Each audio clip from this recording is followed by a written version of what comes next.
Well, welcome back to the Piney Woods Homestead, y'all. It is a good feeling getting in the gardens in the morning. It's cool this morning, but it's going to get hot finally. Finally. Like 87 today, I think they're calling for. So we're getting kind of an early start. We're going to do some hoeing today, y'all. And Lisa has a new tool that, I'll be honest, I wish we had two of them because the thing is fun to run. She's going to show that off, show you how it works. And I'm going to show you another tool that we use down here in the in-ground garden that last year I was about ready to give up on, but this year I found something that just makes it that much better. So guys, we appreciate you stopping in with us at the Piney Woods. Hit that old like and subscribe if you haven't. And if you have, as always, y'all, we appreciate you. All right, y'all, before Lisa shows off her new hoe, I'm going to show you an old one, or an older one. I bought two of these hoes, probably close to 20 years ago, and it's not the best hoe in the world. It's kind of thick. It does have a pretty good edge on it, and you can keep those sharp with a file or a grinder, but it has its limitations. It does not go through the clay soil very well. What she has got, she'll show you, is it's like a Ferrari versus a Pinto. I mean, it's just that good. But I'll show you one of these old hoes, and this is not the best of an old hoe. I remember, I think that my mom had a hoe that was kind of wider and a little bit narrower. It was a whole lot sharper, and you could really do some cutting. But there's a few weeds down here, and Lisa's going to show you how this hoe does in some of the clay. I mean, basically, you're trying to just cut the weeds, and it's not bad. Remember, this is pretty loose soil from where we bedded it up. It's not bad, and it has its purpose. I can grab some dirt and put it where I need it. That's one advantage to a hoe like this, is I can grab dirt, put it where I need it. But now Lisa is going to show you her new toy, and y'all are going to think, at least we think you're going to think it's a whole lot better, because it is. And y'all, I do not like hoeing a garden just because I don't have good luck with the traditional style hoes. But we got this one, and it makes it not only easier but much faster. And this swivels, so and both edges are sharp, so you can push and pull. It's called a stirrup hoe.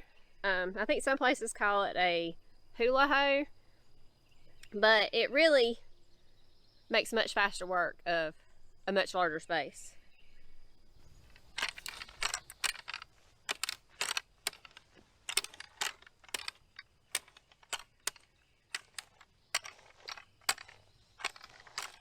And you can go just forward, you can go just backward, or you can go back and forth. I like just pulling it. But you're getting good with that thing. And you can get pretty close around the plants with it too. Yeah. The thing is like a razor, so you got to be careful. Yeah.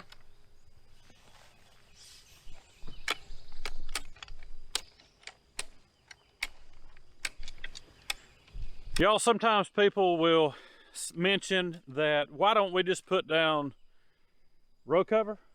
Yeah. Row cover and fabric. Make the whole garden just full of that black membrane. Well, this is why, y'all. We like getting out here and getting in the dirt. It takes more work, yes, more effort, but we don't have gym memberships.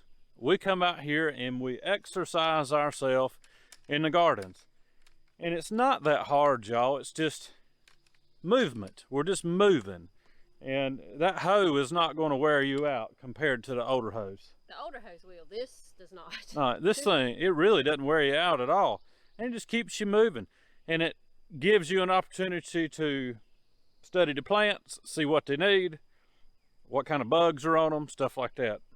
But this is a nice hoe, and Hoss is not the only people that sell them, right? Right, yeah. It's just Hoss has them. Johnny's Seeds has a very high quality one, which is in around the same. This one was about 60 some. 70, I think. Right at 70, yeah. But so it's an investment, but it's definitely and it was with some of my birthday money. So yeah, it was. It was my part of my birthday gift. So. And you can replace the blades on them, which is good. The only thing that I don't like about this one is the handle is a little longer than what I would like. I mean, it's perfect for you. Yeah. But I would say for a short woman. For a short woman, it's just that much. A little bit less. Yeah, just a little bit less.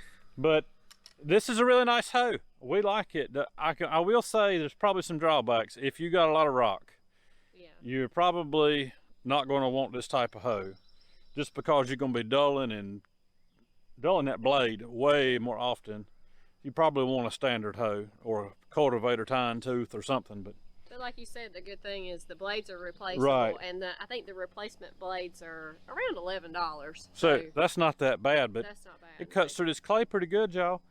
All right, I'm gonna show you something else that we have that last year I was beginning to wonder why we ever bought it. Yeah.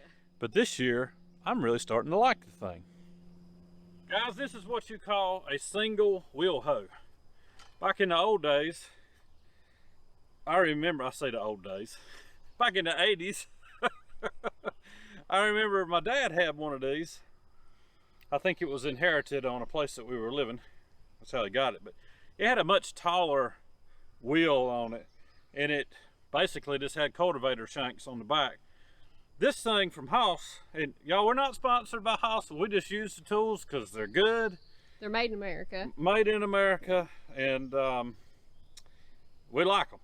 But anyways, this is a single model, and I had never ever used the stirrup attachment for this wheel hoe until this year, because I said there's no way that thing would go through our clay. If I were down east somewhere, it would be fine in sandy loam, but I guess we've just built the soil enough in here that it seems to be working pretty good. But after I used this one time this year, I told Lisa, get you one of those hoes, those handheld, the one she just showed you. Get you one of those things, because it's like night and day versus a regular hoe, and it does a lot better job than those cultivator tines that we do still use. But I try to, I'll use this one, then maybe I'll switch them out, use the cultivator teeth. But I'm gonna put this thing down. I'm gonna show you how effortlessly this thing is.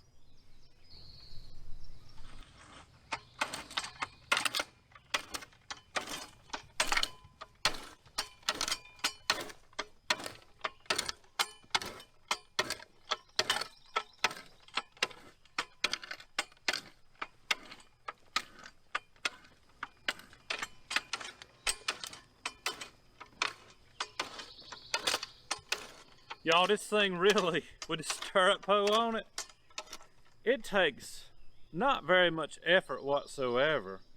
Now, there's a few rocks in here, a little bit of quartz, but really not much at all.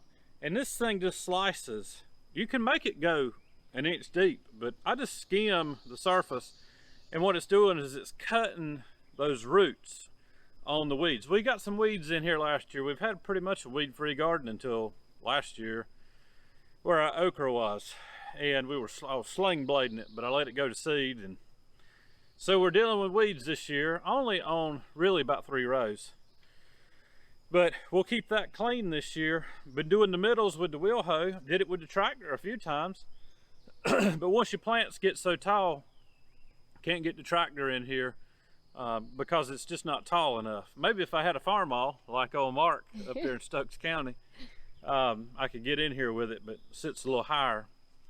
But this thing works great. I'll use the stirrup hoe on it, cut everything, and then in about a week, and I'm doing the middles with it. Lisa's doing, we both do it, the heels. We'll get the heels and drag the dirt up, cut the roots, cover up weeds, and it just helps suppress it so it won't go to seed. And hopefully next year we won't have near as many weeds, but we don't mind it, y'all. It's good exercise.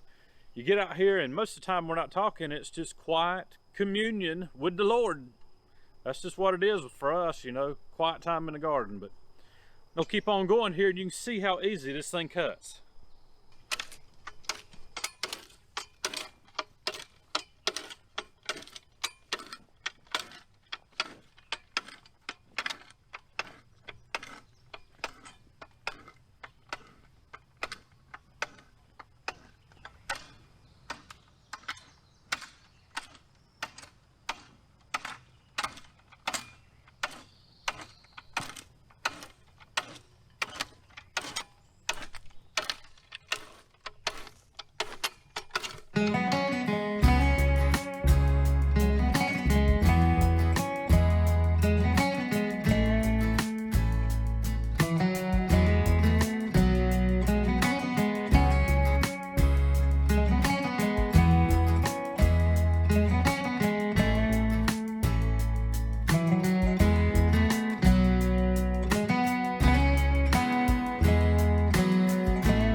Guys, we appreciate you hanging out with us at the Piney Woods as we showed you a few different ways to hoe the garden.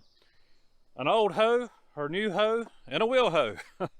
And it works great, y'all. These strap hoes, stirrup hoes, Stirrup hoe. Yeah. best thing I've ever used. And I ain't just saying that. We ain't trying to sell nothing here. We're just telling you what's working for us. We choose to garden this way where we have to come out here and take care of the weeds versus putting down a row cover.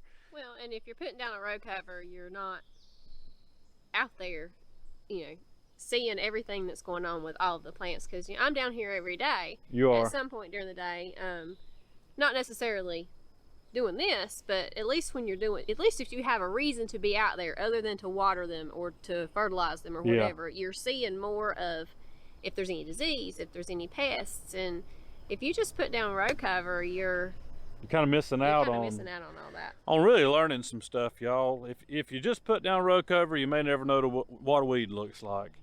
Nothing wrong with row cover, y'all. It's America. Garden the way you want to garden, whatever works for you. This works for us. We like the time that we get to spend early in the morning, late in the evening, hoeing the garden. Quiet time, y'all. Good time to reflect. And the birds are always chirping in the mornings. Yeah, the birds and the doves cooing. Yeah. It's just a good time to be out here, still, quiet. Good reflecting prayer time too. Guys, y'all have a good day, a great week. We'll see you on the next one. Good Lord willing, and the creek don't rise. Too high. Y'all have a good one.